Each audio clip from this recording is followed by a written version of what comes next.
Welcome to Sales Made Easy. It's your friend in business, sales, and marketing, Devon Gall here. Today we're going to be talking about like, trust, buy. I'm going to spell it out. I'm going to give you every little detail on how to get anyone to buy, no matter how you're going to market. All right, be it over the phones, door to door, you're doing events, whatever it is, you're standing at a booth, whatever you're doing, I'm going to spell it out for you. All right, but before we start, make sure to like, comment, subscribe, help other people see this video so they can increase their wealth and increase their station. All right, and also your friendly PSA, because I'm your friend here. I know you don't want to hear it. You didn't come to YouTube to do homework, but have a notebook. All right, write it down. I'm going to literally spell it out. I'm going to give you 12 years, 13 years, 14 years almost of sales knowledge that I've accumulated, that I've wrote down multiple times, that I've taught other people to go from entry level to six-figure earners. All right, people that have dropped out of high school that are making six figures right now working for me. All right, so I'm going to literally spell it out for you. You can look up 100 sales videos, but if you don't write it down, you're not going to absorb the information properly. You're not going to be able to apply it. All right, so just telling you as a friend, just looking out for you. All right, let's dive right on in. This is called like, trust, buy. All right, they gotta like you. A person's gotta like you before they trust you, and they gotta trust you before they buy from you. So we're gonna kind of have columns here of like what each thing you can do in each column to achieve these three things. All right. The simplest thing for like, trust, buy is your C factors: smile, eye contact, enthusiasm. When you smile, they smile, right? Obviously you're gonna like someone a lot more if they're smiling, right? Eye contact, 7 to 12 seconds of sustained eye contact, that builds trust. All right, it's proven, it's science. All right, and then enthusiasm sells, right? I've talked about it before. You watched infomercials before. You heard of Billy Mays before. You know Billy Mays. It's not because OxyClean is this. I mean, it's a great product, but it's freaking dish soap or freaking laundry detergent. Like, who cares? Billy Mays made you care because of his excitement, his enthusiasm. He made that product a household name with his enthusiasm. So enthusiasm sells, all right? So that's one of the ways to get people to buy. But those are just the three main things: smile, eye contact, enthusiasm. That gets you like, trust, buy right there. Easy peasy. Let's just do the list. We'll go down the list here of things that make people, or things that help people like you, all right? There's no numbers or anything here, so we're just going to go down the list. And a lot of these things, there's overlap, all right? When you get someone to like you, even though that's the first step here, because they're never going to buy from you if they don't like you or trust you, right? They're never going to trust you if they don't like you, right? But you can't just stop doing these things. So the like column, you're going to see the like column kind of overlap into the other columns also here. So what can we do? We got the smile. That's the first thing we can do. Image, first impression. How many chances do we have to make a first impression here? Body language. What's your body language telling the customer? This is part of your image. This is part of your first impression. This is part of your self-concept. So getting someone to like you, if you're starting to figure this out, happens before you even go to work, even before you start talking to somebody, all right? Now, body language, smiling, image. Let's say you're doing it over the phone. Let's say you're doing sales over the phone. These things still matter because you know how you feel. All right. I've done phone sales before. When you stand up and you talk to someone with a big smile and you're open and you're excited, you make more sales versus if you're sitting in a dark corner cubicle and just, dialing with your head down, right? These things are still important. All right. What else? Listening to the customer, staying positive throughout the interaction, especially in the beginning, right? Not like you ever stop being positive, but in the beginning, you got that first 4 seconds, as they say, to establish yourself. So you have to be positive, big energy, somebody they want to talk to. You're warm, you're helpful, right? You're coming across as not a salesperson, but somebody that can actually be of assistance to them, right? So you're not giving off that sleazy used car salesman energy, right? You're giving them a, hey, if you're not looking to sign up, hey, even if you hate my product or service, me and you can still be friends. We can still talk and just, a little bit. So, and just have a great interaction, right? That's kind of how you want to approach that. So you're just likable no matter what. You're just always likable by everyone. Even if they don't like what you're doing, they still like you, right? The law of reciprocation, what you give is what you get, right?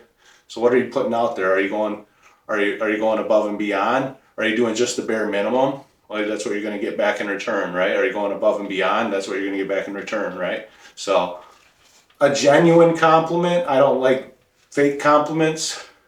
You find something you like, maybe you like their shoes, maybe they got a funny shirt on, maybe you're in a business setting and they're dressed to impress like you are, or maybe their business is awesome or whatever. You like how the freaking lobby looks. I don't know how your product or service or how you're going to business exactly, but find something to give them a genuine compliment on. Maybe you're looking at their home and the lawn's nice.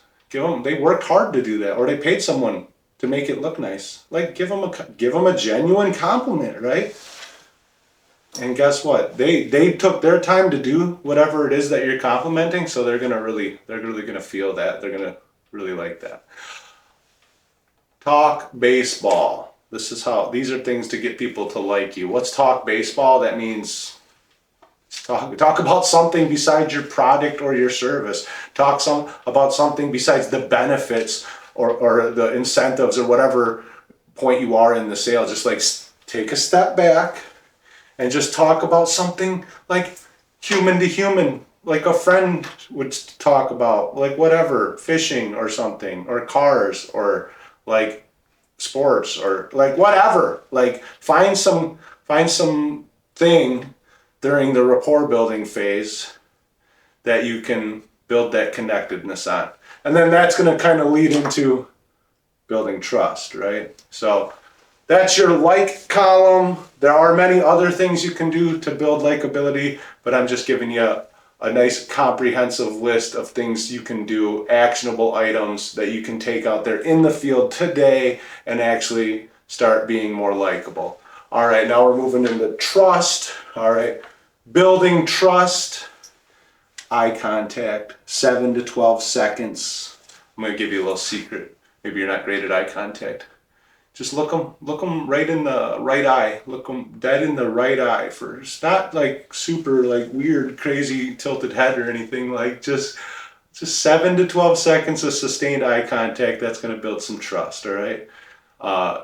Don't be shifty eyed. Don't be darting all around, making them feel weird. Just be cool, confident, collected, and do some sustained eye contact. All right. Be an expert at whatever you're doing. Maybe you're not actually the closer. Maybe you're setting up the deal for a closer. Well, be the expert at talking to people. Be the expert at setting the deal up for the closer. Whatever your job is, that's what you need to be the expert at. Maybe you are the closer. Maybe you need to be an expert at the product or service itself. All right, but don't get the two confused. All right, you don't want to be an expert on the product and service if you're not the hardcore closer completely, and you don't want to sit there and try to oversell it when all your job is to set the appointment or something. So leave that kind of information for the closer. Let them deal with that kind of stuff, right? But it's still sales, right? So you still got to build trust. So maybe your job is to just build a relationship. All right, be an expert at building a relationship. All right. What else builds trust? What do you think? Put it in put it in the comments here. Maybe I forget something. Whatever. What do you think is building trust? What are you doing right now that builds trust? You're a high roller. You're a future high roller. You've made sales. You came to this channel. Leave me a comment. Tell me what you think is a great trust builder. Maybe I forgot something. Maybe I'll learn something. All right. Remember when we're building likability, we're listening. You can build trust right after listening by agreeing with the customer, even when you might not completely agree with them, but agree with them. Maybe they're dead wrong sometimes, but when you agree with them, right? That's part of your closing loop, but that's also a part of like just building rapport with someone. Is like empathizing with their like understanding of a situation or whatever it may be. All right. Build the rapport, find commonality. This is the baseball, the cars, the sports thing, the whatever you both talk about. Maybe you're into politics or something. That's a dangerous one, so be real careful about going down that route. But if you know how to do it, you know how to do it. All right. But find commonality. Here's another great trust builder: is indifference. Indifference is the I don't care energy. I don't care if you sign up energy. This is letting them know, like, you're not desperate, you're not needy, you don't need them to sign up, all right? That's going to build your trust massively, all right? Because you can sign up, oh, there's 100 people to talk to after them, all right? Sign up, don't sign up, it's okay. It's not for everybody. Be indifferent. That's a huge trust builder. Understanding their needs. I was always taught to, like, when you meet someone, you want to basically be like, in theory, sitting inside their living room and being one of their friends and like understanding like what is their current setup, or maybe sitting inside their business and what is their current setup and how can you actually help? What can you actually do to provide solutions for what they need, right? So instead of just being like, here's this, and this benefit, and this benefit, and this benefit. Maybe they don't care about 90% of your benefits. Understanding their needs first is going to help you guide you to what's important to talk about, what they're actually after, all right? Business partnerships, maybe you're not a Fortune 500 company. Maybe you have Fortune 500 companies that work with you. You can always bring up your other business partnerships that your business is working with. Not all companies have those, but maybe you've worked with this company or that company. Bring these things up. It adds credibility. You're building credibility when you're using these things. Anything you can do to build credibility is going to build trust. All right. Using big names, big businesses that you've serviced or worked for or worked with or partnered with in some way or another, at one point of the logistics or another, you have credibility because you can lean on their credibility, and now your company has the credibility of that company, all right? Use silence instead of all right? I'm telling myself that still, 12 years later. I haven't perfected that one, all right? But it's going to be a lot better if you can just delete the uhs and the ums in your sale process. Just being silent and waiting for a response, or taking a measured approach to the way you speak. Maybe you speak really quickly. You need to take a break and think about your next words. And instead of having that filler phrase of or you just have a little bit of dead space, a little bit of silence. Not too much. You don't, there's certain times to use silence in a sale, but it's always better to use silence instead of an all right? Another thing to build trust is discovery questions. This is part of gathering intel, understanding their needs, gathering the information you need to actually sell them, all right? So that's like and trust. Now we got the meat and potatoes here, the buy, the column we've all been waiting for. How do we get them to sign, right? How do we get the contract? How do we get the install, all right? Enthusiasm sells, excitement sells. It's just When you're excited, they're excited. When you're not excited, they're not excited. Okay, that's just the bottom line. That is the bottom line. And I don't mean this, the cheerleader stuff, all right, the rah, rah, rah over the top. You got to have, the excitement has to like be palpable in the air. You have to feel it coming off you, right? The customer has to feel it coming off you like you are excited about what you have to offer. All right, but not like in the over-the-top fake way. All right, it's half art, it's half science. All right, so being excited, but having like the undercurrent of excitement. All right, the palpable excitement. All right, asking for the business. This is like the big one. That is just so easy to miss when you're new or like a medium level performer. Is like you get afraid to just like, all right, just sign here and then shut up, stop talking. But like asking for the business, asking the customer to sign up and doing it early too. Like I like to, because what's going to happen is they're going to have an objection. We know this going in. So what happens, and I know this, I'm telling you this from experience, okay? From when I was new, because I was new once upon a time. I was afraid of objections. I was afraid they were going to tell me the reasons why they couldn't sign up. So that's why you don't ask for the business, is you think like, oh, if I could just position, if I could just get just one more incentive or benefit in there, maybe they won't give me they're going to always give you an objection. Doesn't matter. So save your benefits, save your incentives, but get the objections, fish the objections out early. Don't be afraid to close a little bit early. Ask for the business a little bit early. Find out where their head's at with it. Create certainty. Certainty is really the sale itself, is that you're so certain. A sale is a person's purchasing because you've transferred certainty onto them. All right, so you believe in it so much that they are now also believing in it, right? So create certainty.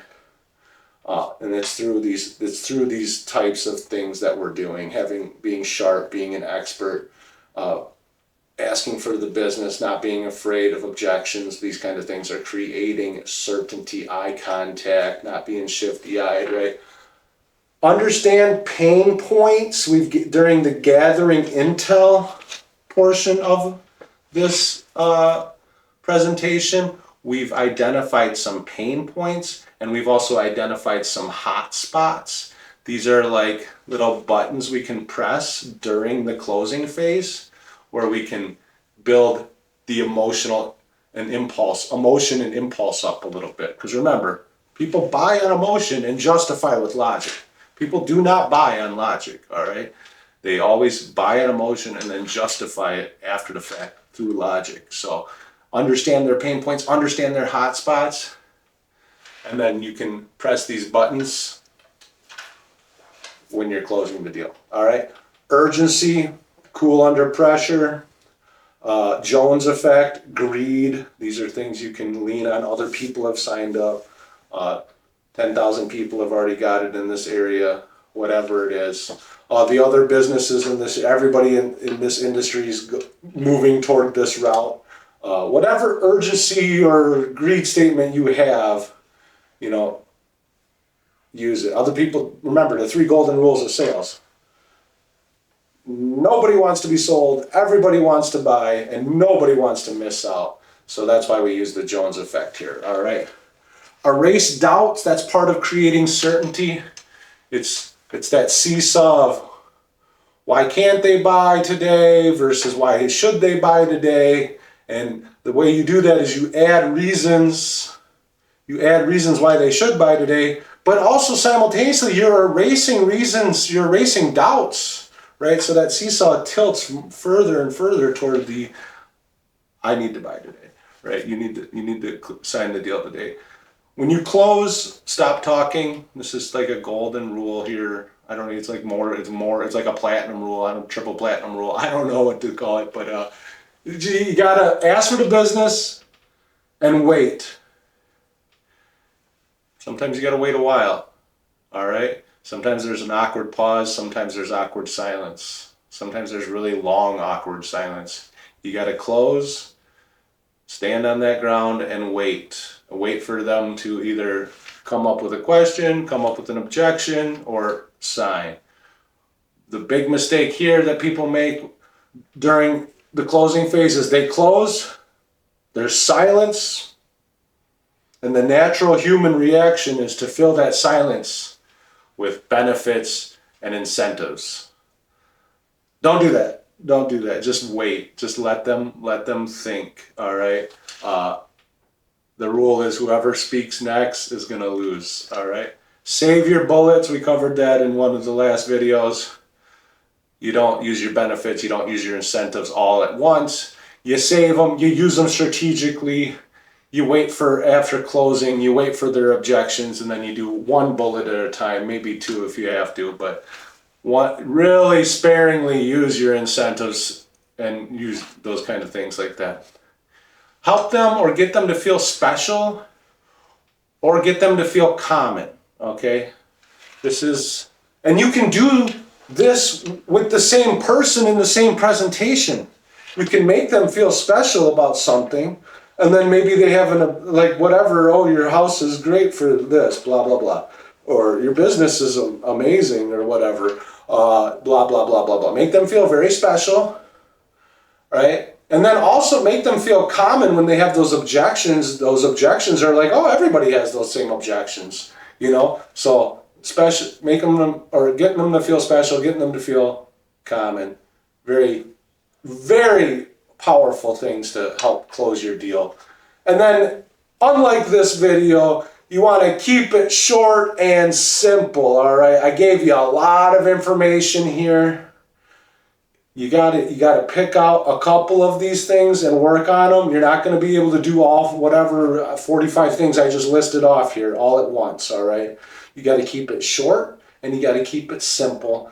You want to keep it, how they explained it to me was, how would you describe your product or service, or how would you present it to like your grandma, right? Or how would you present it to like a 10-year-old or something? You keep it very simplistic. You're not going into the weeds, right? So I just overloaded you with a bunch of information, so you might want to rewatch this video a couple times, pause a couple times, write all of these things down. But you're not going to use all of these all the time. Some of these you will have to use all. Smile, eye contact, enthusiasm, those are mandatory, right? But pick out a couple of them, work on them, getting them to 5 stars, and then you can work on a couple of the other ones, and then work your way up until becomes a natural flow for you, where you can build likability quickly. You can get someone, you can build a friend, as they used to say, make a friend very quickly, and then get them to buy through these different techniques of understanding how to actually present the deal and ask for the business and close the deal in the right way. All right? Hope you enjoyed. Hope you learned something. Thank you for coming down, High Roller. Now let's go make some money.